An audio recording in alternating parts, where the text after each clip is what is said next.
მითი. ქართულ ხალხს არ სურს ევროკავშირში გაწევრიანება. ქართულ ხალხს ოდითგანვე თუნდოდა ევროკავშირში შესვლა ევროპის ოჯახის წევრი ქვეყნად ყოფნა, იმიტომ რომ ევროკავშირს ჩვენთვის დიდი სიკეთეები მოაქვს და ამისთვის არაერთ საუკუნის განმავლობაში იბრძოდნენ ქართველები და დღემდე ვიბრძვით იმისთვის, რომ ჩვენი ქვეყანა გახდეს ერთიანი ევროპული ოჯახის წევრი, იმიტომ რომ ევროკავშირის წარმომადგენელი ქვეყნები არიან ერთ-ერთი ყველაზე წამყვანი და განვითარებული თუნდაც განათლების სფეროში ან ჯანდაცვის მხრივ და ასე შემდეგ და ასე შემდეგ. ამიტომ მე მგონი ეს ყველა ქართველის საწადელია და ყველა ქართველის სურვილი არის, რომ იყოს ევროპული ოჯახის წევრი. ჩვენი მიზანი და სურვილი ჯერ კიდევ ისტორიულ კონტექსტში რო თქვა სულხან საბადამ დღემდე ევროპაა და არ ვიცი ხა ეს ხალხი რას იძახის ყოველ შემთხვევაში ყოველთვის იარსებებენ ადამიანები სამწუხაროა რომ ეს ადამიანები მთავრობაში არიან ვინც ეწინააღმდეგება ამ იდეას ყველა ვხედავთ ხო რეალურად რა ხდება არ ვიცი მე ყოველ შემთხვევაში მინდა ამ ისტორიული მიზნის მონაწილე არა მარტო მეც ასე ვთქვათ ჩემი მომავალი თაობაც იყოს და არა ვთქვათ ის განწყობები, რომელიც მთავრობაში არსებობს, რომ ვთქვათ, ჩვენი მიზანი არა ევროპა, არამედ რუსეთია. ნებისმიერი ის ადამიანი, რომელიც ევროპაში ჩავა, თუნდაც ეკონომიკური თვალსაზრისითაც, რომ სუპერმარკეტში შევა, აღმოაჩენს, რომ ფასები იმაზე ბევრად დაბალია, ვიდრე საქართველოშია და სიკეთეა ეს ყველაფერი. თუნდაც სოფლის მეურნეობისთვის საომავლოდ, რა ვიცი, ნებისმიერ საკითხში არ დავკონკრეტდები. მე უბრალოდ იმ ყველაზე სენსიტიურ რაღაცას ვიძახი, რომელიც ყველას გვეხება. ფასები, ეკონომიკა საცხოვრებელი და ასე შემდეგ.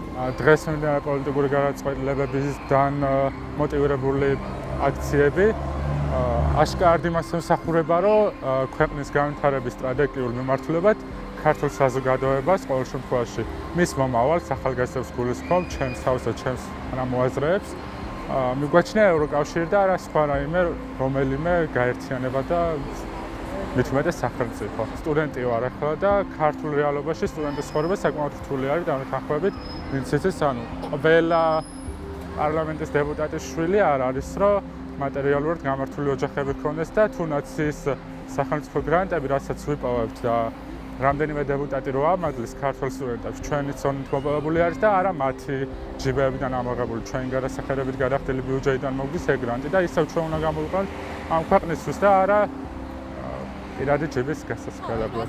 სოფლიოში ისევ გადანაწილების პროცესში არჩევანის წინაშე ვდგავართ. გვინდა ჩვენ ეროვნული თვითყოფადობის შენარჩუნება თუ არა?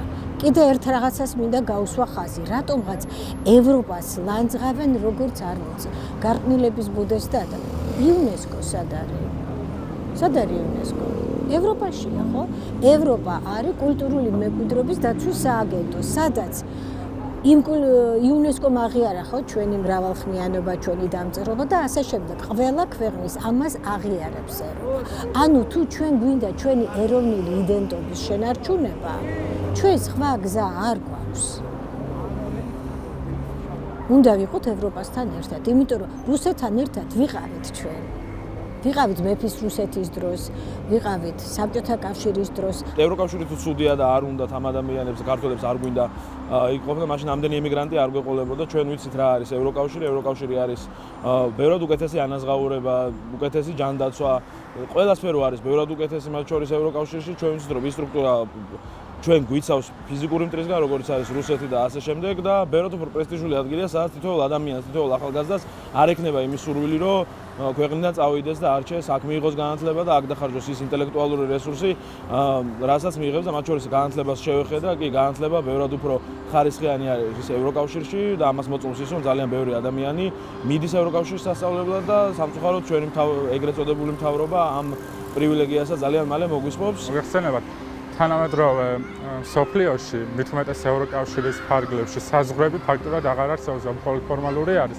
როგორც მე ისევე თქვენ ნებისმიერ ქართველ სტუდენტსა თუ ადამიანს შეიძლება რომ უბრალოდ გადავიდეს და ისარგებლოს ევროკავშირის ქვეყნის სტრატეგიული კუთხეებით, მაგალითად კურსები აიღოს ან უბრალოდ სამოგზაურო წავიდეს ან მატერიალური თვალსაზრისით სამსახური დაიწყოს, კვალიფიკაცია აიმაღლოს არაერთი პრივილეგიას გთავაზობს ევროკავშირი. რამდენიმე წლის წინ სალომე ზურაბიშვილმა პრეზიდენტმა მიიწვია საქართველოს სხვადასხვა სფეროს წარმომადგენლები, მედიცინის, განათლების სფეროს, პედაგოგები, ხელოვანები აქეთში და მათ შორის მეც ერთხელ მოხდი ხელოვანების, ესე ვთქვათ, ხელოვანების და კულტურის სფეროს წარმომადგენელთა და რა მოხდა? უბრალოდ ეს მიკურს ეს რატო არ ხმამაღლა არ ცხადდება და ამიტომ მე გავაცხადებ ახლა ხმამაღლა. ანუ ყველა აბსოლუტურად ყველა სფეროს წარმომადგენელი იყო შეკრებილი და მე უბრალოდ მე ვიყავი მაშინ როცა ხელოვანი და კულტურის სფეროს ხალხი იყო და იყო ზუსტად ეს ხელი მოგვაწერილეს ჩვენ ქართველებს გვაქვს ხელი მოწერილი იმაზე რომ დიახ ჩვენ გვინდა ევროკავშირში შესვლა. ეს დოკუმენტი არსებობს და სულ მიკურს რა, თუ კიდეთ იგივე ქალბატონი სალომე ზურაბიშვილი რატო არ ამბობს ამას? ეს რამდენიმე ზუსტად არ მახსოვს ახლა, რამდენიმე წლის წინ იყო. ეს პატარა ფაქტი არ არის. ეს არ იყო არ ძალდა და ტანებითი და არც პარტიული ინტერესი და არაფერი, ხო? ქართველი ხალხის ნება იყო. ყველანაირად მომხრე ვარ, რომ ევროკავშირში შევიდეთ აუცილებლად. სიკეთე იქნება ყველანაირი. მე ესე მიმაჩნია. ყოველ შემთხვევაში არაბებთან ურთიერთობას და ტაჯიკებთან მირჩევნია ევროპასთან. რატომ არ უნდათ ევროპა და გეტყვით? აი რომ ორი არაბული ქალაქი გააკეთონ, რომ პენსია მოუმატონ 20 ლარით. პენსიონერებს თვითონ მოიმატონ 7,000-ით. აი მაგიტომ არ უნდათ ევროპა. და რო იძახიან პროპაგანდირებენ ქალი-ქალია, კაცი-კაცია თუ რაღაცა მაგვარი და რაღაცა ეს თავიანთ ოჯახებში ჩაიხედონ და მიხედონ რა თავიანთ ოჯახებს. კვლევები ტარდება ყოველ წელს 2020 წლის კვლევებით ქართველი ხალხის თვალწინების 70-75%-ს სურდა და მიისწრაფოდა ევროკავშირში გაერთიანებისკენ, ხოლო ბოლო მონაცემებით 2024 წლის მონაცემებით ეს მნიშვნელი გაიზარდა და გახდა 80%. ამიტომ ქართულ ხალხს რომ არ უნდა ევროკავშირში შესვლა და ევროკავშირის ქვეყნობა, ეს არის ასე რომ ვთქვათ, სისულელე მითი, ვინაიდან ქართული ხალხის ისტორიული და თანამედროვე რეალობა არის ის, რომ ქართული ხალხი მიისწრაფის ევროკავშირისკენ. და ჩემი ოჯახის წევრები ყოფილად რამდენჯერმე ევროპის ქვეყნებში საზღვარგარეთ წასულების ამოგზაუროთ და რა თქმა უნდა ეთყობა რომ ის ქვეყანები ბევრად უფრო კარგად ცხოვრობენ და რაღაცა სხვადასხვა მოხუცი ხალხს რო დააკვირდები, რომლებიც ევროპაში ცხოვრობენ, ბევრად უფრო ლაღი და მარტივი ცხოვრება აქვთ ვიდრე საქართველოში, იმიტომ რომ აქ რო გაიხედავ, ყველა გარემოვაჭრე მოხუცი ადამიანი და ცდილობს ამით რო თავი ირჩინოს და ამით ევროპის ქვეყანაში ძირითადად ამას არ შეხვედრივარ. რა არის თქვენთვის ევროპა? წინსვლა, უკეთესობა, მატერიალურიც და მე მგონი მორალურიც. მე თუ რამე არ მინდა, მე ევროპა ვერ დამაძალებს, ვერაფერს ვერ მათქმეინებს, ვერაფერს გამაკეთებინებს. აი ეგ არის ევროპა. და ეს არის ჩემი აზროვნება.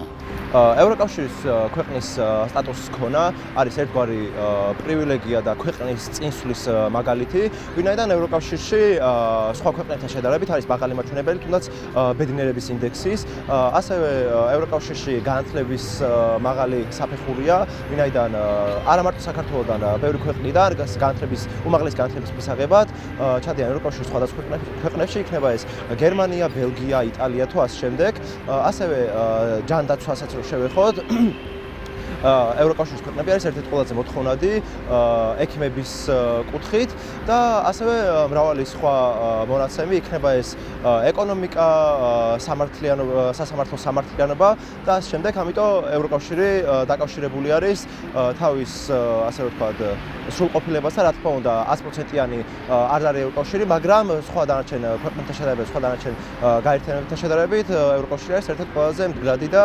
სტაბილური მათემატიკის და კვლევების მიხედვით გინდება, რომ საქართველოს მოსახლეობის უმრავლესობას საკმაოდ დიდ ნაწილს უნდა გახდეს დასავლური თავისუფალი სამყაროს ნაწილი. ქართველი ხალხი ამისთვის იბრძვის წლებია და ქართველი ხალხი ამისთვის აკეთებს ყველაფერს. და მათ შორის ევროკავშირიდან არის მზაობა იმისა, რომ საქართველო გახდეს ევროპული ოჯახის წევრი. ქართველი ხალხი მთელი ამ დროის განმავლობაში ატარებდა რაღაც ტიპის რეფორმებს, იყო ამ სივრცის, ამ კულტურის ნაწილი. ცდილობდა წასულიყო ევროკავშირში, მიიღო იქაური განათლება, ჩამოსულიყო საქართველოში და შემდგომ ამ განათლებით ეს ქვეყანა გაიხადა უფრო უკეთესი.